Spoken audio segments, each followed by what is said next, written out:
여러분 반갑습니다. 반도체 오빠 천만쌤입니다. 오늘도 또 삼성전자 한번 그 주가에 대해서 이야기를 해보도록 하겠습니다. 상당히 좀 혼란스러운 시기입니다. 혼란스러운 시기. 이스라엘 이놈들이 언제 또 미사일을 쏘고 할지 모르겠어요. 하도 뻘짓을 많이 해가지고 아주 스트레스입니다. 은근히 스트레스를 주네요. 보니까 이스라엘. 예전에는 이스라엘이 뭐 좀 동정심도 갖고 있었는데 이 동정심은 사라졌어요. 잔인한 놈들이야. 솔직히 자기 땅도 아닌데 와가지고 팔레스타인 내쫓고 무력으로서 하여튼 나쁜 짓을 많이 하는 것 같아요. 겉으로는 좋은 척 하면서도 이게 유태인들 문제예요. 내가 볼 때는. 하여튼 팔레스타인 참 국민들이 참 안 됐습니다. 하마스가 나쁜 놈들이겠죠. 당연히 여러분들 하마스 얘들도 뭐 무력으로 하지만은 팔레스타인 국민들이 뭔 죄가 있습니까?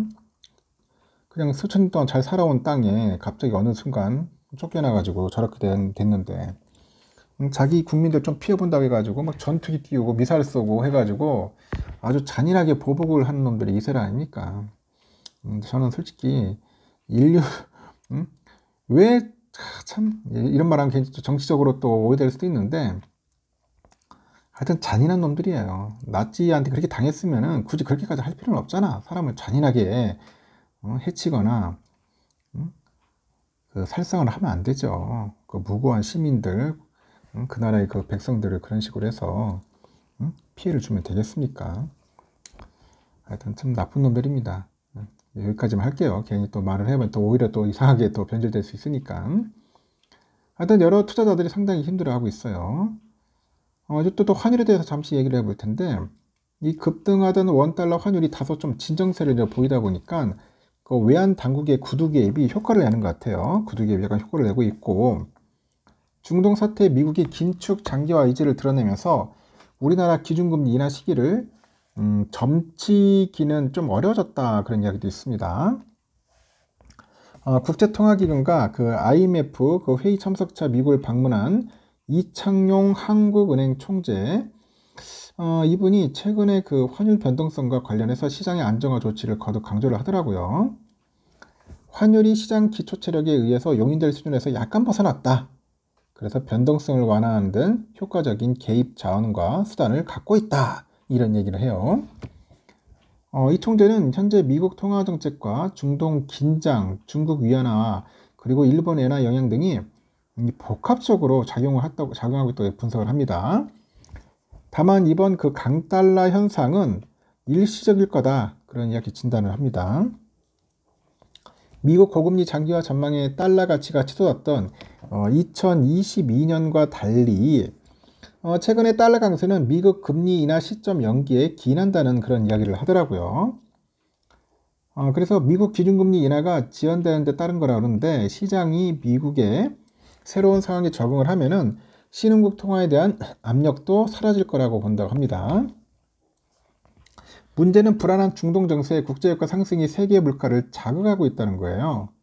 이 물가 압력이 완화될 때까지는 필요한 만큼 긴축 수준을 유지할 거라고 하는데 미국의 중앙은행 연방준비제도의 입장이 이제 고금리 장기화 그 여지를 열어놓았다는 그런 분석도 나온다는 거죠. 그래서 예상하지 못한 방식으로 더 확전이 된다면 추가적인 강달러가 올 수 있어요. 그런 시나리오를 가정하고 대응을 해야 할 필요성이 있다는 겁니다. 고물가, 고금리, 고환율, 쓰리고라 했죠. 하여튼 피로감에 더해서 고유가, 고환율. 야, 이거 완전 올 7월에서 8월까지 예상됐던 한국은행 기준금리 인하 시점에도 뭔가 불확실성이 커졌다. 제가 볼 때는 당분간 금리 인하는 없을 것 같아요. 그리고 AI 열풍의 그 효과로 이재용 회장이 미국 경제전문지 포브스가 선정한 한국의 50대 부자 순위에서 1등에 올랐다. 그런 얘기입니다.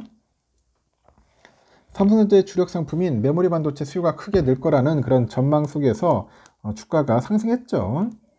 이 포브스가 공개한 목록에 따르면 이 회장은 총 115억 달러죠. 자산을 보유하고 있고 처음으로 맨 위에 이름이 올랐네요. 지난해 1위였던 김병주 MBK 파트너스 회장은 자산 가치가 97억 달러 정도 되는 것 같습니다. 서정진 회장이 3위고 조정호 메리츠 금융지주 회장이 4위네요.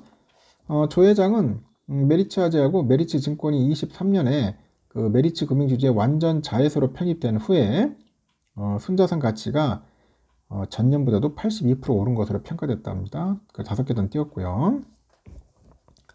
한국의 최대 기업 집단인 삼성을 이끄는 이 회장이지만은 이외로 포브스의 한국의 50대 부자 순위 1위에 오른 거는 이번이 처음이라고 하네요. 이 회장이 부친인 이건희 회장은 포브스가 순위목으로 발표하기 시작한 2005년부터 20년 세상을 떠나기 전까지 2008년 단 한 차례 빼고 계속 1등을 했습니다. 이 포브스가 본 이 회장이 1위에 오른 원인은 AI 열풍이라고 하죠. 삼성이 GPU 전문 기업 엔비디아의 고성능 컴퓨팅 기기에 HBM을 납품할 거라는 전망 속에 주가가 크게 올랐다는 건데, 이 포브스는 정부와 민간 양측에서 AI 반도체 분야에 대한 대규모 투자를 예고한 결과 한국 주식시장 전체가 지난해보다 한 11% 정도 오르면서 한국 자산가들의 그 부도 늘렸다, 그런 이야기를 하죠. 그리고 이 회장 말고도 장비업체 한미반도체, 이 곽동신 대표, 그리고 반도체 검색 장비를 만드는 리노공업의 이채윤 대표, 그 반도체 화학 소재를 제조하는 솔브레인의 정지환 대표 등도 처음으로 50대 부자에 올랐네요. 하여튼 부자들이 많네요, 보니까. 주식 부자죠, 나 주식 부자. 근데 부자면 뭐예요, 지금? 주가에는 전혀 도움이 안 되고 있으니. 주가에 좀 도움을 주고, 제가 항상 얘기하기 있지 않습니까? 주주하는 정책을 펼쳐야지. 주주하는 정책. 혼자만 잘 먹고 잘 사는 건 의미가 없어요. 그런 CEO는 필요가 없습니다.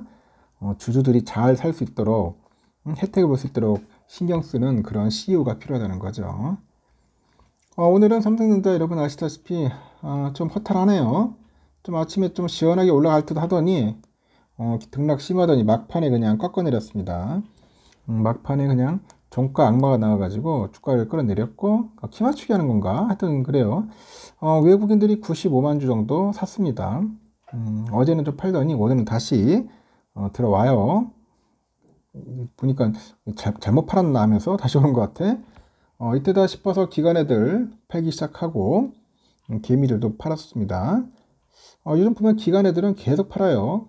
그러다 보니까 계속 우리 주주들이 항상 그랬죠. 소액주주들이, 개인 투자들이 이제 개관이라죠, 개관. 하는 짓이 꼭 그래요. 좀 얄미운 짓만 골라서 하니까 개관이라고 합니다. 좀 얄미운 짓 아니라 좀 같이 상생하면 되는데 절대 아닙니다, 여러분. 어떻게든지 개미들 피 빨아먹으려고 하는 놈들이에요. CL 애들이 좀 샀어요. 117만, 모건 애들이 93만, CT가 24만 매수했고, JP가 145만 정도 매도를 했습니다. 우선주도 마찬가지로 좀 오르다 하는데 이게 상승의 힘이 약합니다. 뭐 지지부진하더니 결국 나중에 그대로 종가 악마 나와가지고 66,300원 만들어 놨고요. 외인들이 거의 사질 않더라고요. 오늘 별로 이렇게 흐름이 없었습니다. 기관애들이 좀 팔고 개미들 좀 샀습니다. 오늘 모건 애들이 89,000, UBS 46,000 정도 이제 매수를 했고요. CT 노무라 찔끔 매도했습니다. 이렇게 해서 끝났습니다. 아주 한 번에 끝났는데 일단은 종가는 재미없지만 내일 또 좋은 모습을 보이지 않을까 한번 조심스럽게 예측을 해봅니다. 여기까지 할게요.